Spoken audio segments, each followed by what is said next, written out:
প্রিয় ভক্তগণ, এই ভিডিওর মাধ্যমে আমরা ভগবানের দেখানো 10টি অত্যন্ত গুরুত্বপূর্ণ সংকেতের কথা জানব।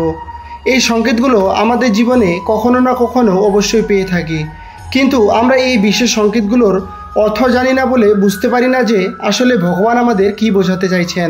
এই সংকেতগুলোর অনেক ভিন্ন ভিন্ন অর্থ আছে এবং এই সংকেতগুলো অত্যন্ত গুরুত্বপূর্ণ কিছু সংকেত, যেগুলো দিয়ে ভগবান আমাদের কিছু বোঝাতে চান। যুগ যুগ ধরে ঈশ্বরের দেখানো এই সংকেতগুলোকে অত্যন্ত শুভ এবং গুরুত্বপূর্ণ বলে মেনে আসা হয়েছে এবং বলা হয়েছে যে এই সংকেতগুলো ঈশ্বরের দেখানো কিছু বিশেষ সংকেত। এই বিশেষ সংকেতগুলো সাধারণত কোনো ভালো কিছু হওয়ার আগে বা খারাপ সময় দূর হওয়ার আগে বা কোনো বিশেষ কিছু বোঝানোর জন্য ঈশ্বর আমাদের দিয়ে থাকেন। ঈশ্বরের দেখানো প্রত্যেকটি সংকেতের ভিন্ন ভিন্ন অর্থ আছে, তাই এই ভিডিওতে আমি আপনাদের ঈশ্বরের দেখানো 10টি বিশেষ গুরুত্বপূর্ণ সংকেতের কথা বলবো, যে সংকেতগুলো দেখলে আপনারা সহজেই বুঝতে পারবেন যে ঈশ্বর আপনাদেরকে কি বোঝাতে চাইছেন। তাহলে চলুন দেরি না করে জেনে নেওয়া যাক ঈশ্বরের দেখানো এই সংকেতগুলো কি কি। 1. প্রথম সংকেতটি হলো স্বপ্ন সত্যি হওয়া। অর্থাৎ আপনি কোনো স্বপ্ন দেখলেন এবং বেশিরভাগ সময় সেই স্বপ্ন সত্যি হচ্ছে। যেমন ধরুন, আপনি রাত্রে কোনো স্বপ্ন দেখলেন এবং দিনে দেখলেন সেই স্বপ্নটি সত্যি হয়ে গেল। পরে মনে পড়লো যে এই স্বপ্নটি তো আপনি রাত্রে দেখেছিলেন। যদি আপনার এমনটি হয় তাহলে বুঝবেন যে ঈশ্বরের আপনার উপর বিশেষ কৃপা দৃষ্টি রয়েছে এবং আপনার জীবনে কোনো চিন্তা করার প্রয়োজন নেই। এমন অবস্থায় আপনি অবশ্যই মন দিয়ে নিজের ইষ্ট দেবতার পূজা করুন। 2. দ্বিতীয় সংকেতটি হলো সঠিক সময় সঠিক সিদ্ধান্ত মাথায় আসা। আমাদের অনেক সময় এমন পরিস্থিতি আসে যেখানে আমাদের সিদ্ধান্ত নেওয়াটা অত্যন্ত জরুরি এবং এই রকম সময় দেখলেন যে আপনার মাথায় হঠাৎ করে কোনো একটা সিদ্ধান্ত এলো এবং আপনি সেই সিদ্ধান্তটি নিয়েও নিলেন এবং পরে দেখলেন যে আপনার নেওয়া সিদ্ধান্তটি সঠিক হয়েছে।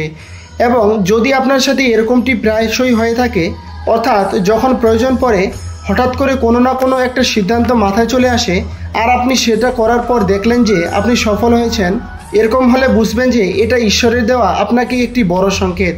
আপনার উপর ঈশ্বরের বিশেষ কৃপা দৃষ্টি রয়েছে, যার ফলেই আপনার সাথে এরকমটি হচ্ছে।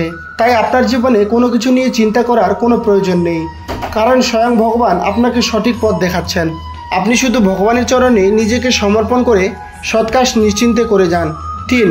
তৃতীয় সংকেতটি হলো যদি আপনি কোনো খারাপ পরিস্থিতির মধ্যে থাকেন বা আপনার সাথে খুব খারাপ কিছু হওয়া সত্ত্বেও আপনি পজিটিভ চিন্তা করেন এবং আপনার ঈশ্বরের উপর সম্পূর্ণ ভরসা আছে যে তিনি অবশ্যই সব কিছু ঠিক করে দেবেন, আপনি কখনোই নিজের পরিস্থিতির জন্য ঈশ্বরকে দোষারোপ করেন না বা আপনার খারাপ সময় চললেও আপনি অন্যের খারাপ হোক কখনো চান না।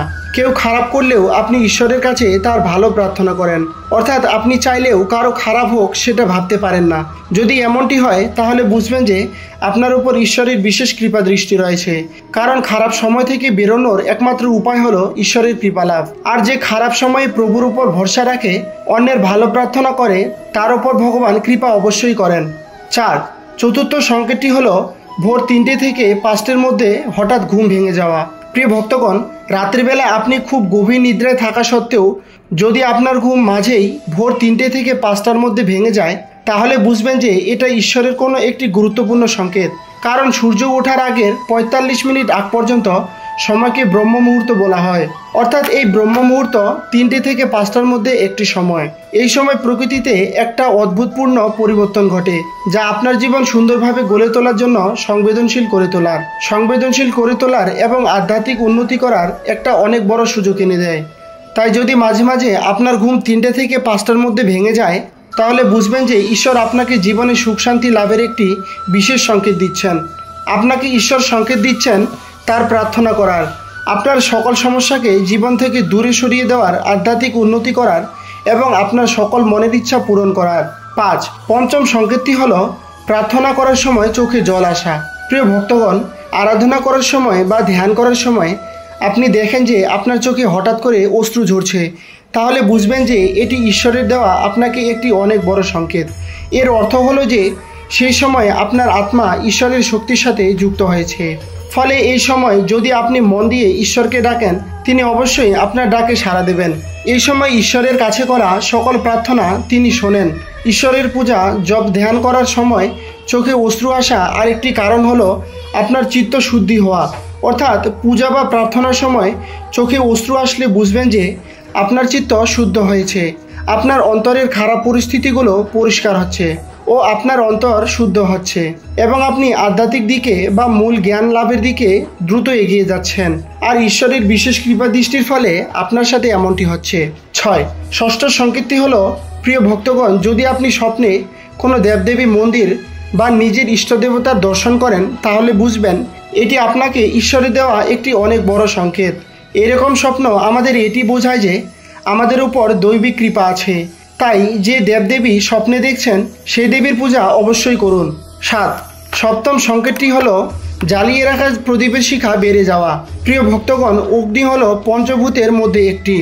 যেহেতু সবার মধ্যে প্রভু শিবের বাস, তাই অগ্নির মধ্যেও তিনি বিরাজমান।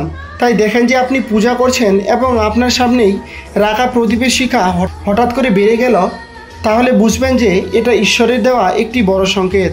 আপনার পূজা ভক্তিতে ভগবান প্রসন্ন হচ্ছেন। এরকম সময় মন ভরে ঈশ্বরের কাছে প্রার্থনা করুন। 8, অষ্টম সংকেতটি হলো বাড়িতে আসা গরু। যদি কোনো গরু হঠাৎ করে আপনার বাড়িতে আসে বা আপনার বাড়ির উঠোনে এসে বসে বা বাড়িতে এসে জোরে ডাকা শুরু করে, তাহলে বুঝবেন যে আপনার ঘরে সুখ, শান্তি, সমৃদ্ধি আসতে চলেছে। ঈশ্বরের কৃপায় আপনার সকল আর্থিক সমস্যা মিটতে চলেছে ও আপনার সকল সমস্যা দূর হতে চলেছে। 9, নবম সংকেতটি হলো ভগবানের প্রসাদ পাওয়া। বন্ধুরা, অনেক সময় দেখবেন যে আপনারা ভগবানের প্রসাদ খেতে খুবই ইচ্ছা করছে এবং আপনি সেই কথা কারো কাছে বলেননি, কিন্তু হঠাৎ করে কেউ এসে আপনাকে ভগবানের প্রসাদ দিয়ে গেল। এরকম হলে বুঝবেন যে ভগবানের আপনার উপর বিশেষ কৃপা দৃষ্টি রয়েছে এবং আপনার মনের ইচ্ছা ভগবান শুনেছেন। 10 নম্বর সংকেতটি হলো পূজার ফুল মাটিতে পড়ে যাওয়া। যদি আপনি পূজা করার আগে ভগবানকে ফুল অর্পণ করে থাকেন এবং ধ্যান ও পূজা করার সময় যদি সেই ফুল আপনার দিকে হঠাৎ করে প্রতিমা থেকে এসে পড়ে, তাহলে এটা অত্যন্ত শুভ বলে মানা হয়। এর সংকেতটি হলো যে আপনার পূজা অর্চনায় ঈশ্বর স্বীকার করেছেন এবং প্রভু আপনার মনস্কামনা অবশ্যই শীঘ্রই পূরণ করবেন। হরে কৃষ্ণ। প্রিয় ভক্তগণ, ভিডিওটি ভালো লাগলে অবশ্যই একটি লাইক এবং চ্যানেলটি সাবস্ক্রাইব করে আমাদের সাপোর্ট করবেন।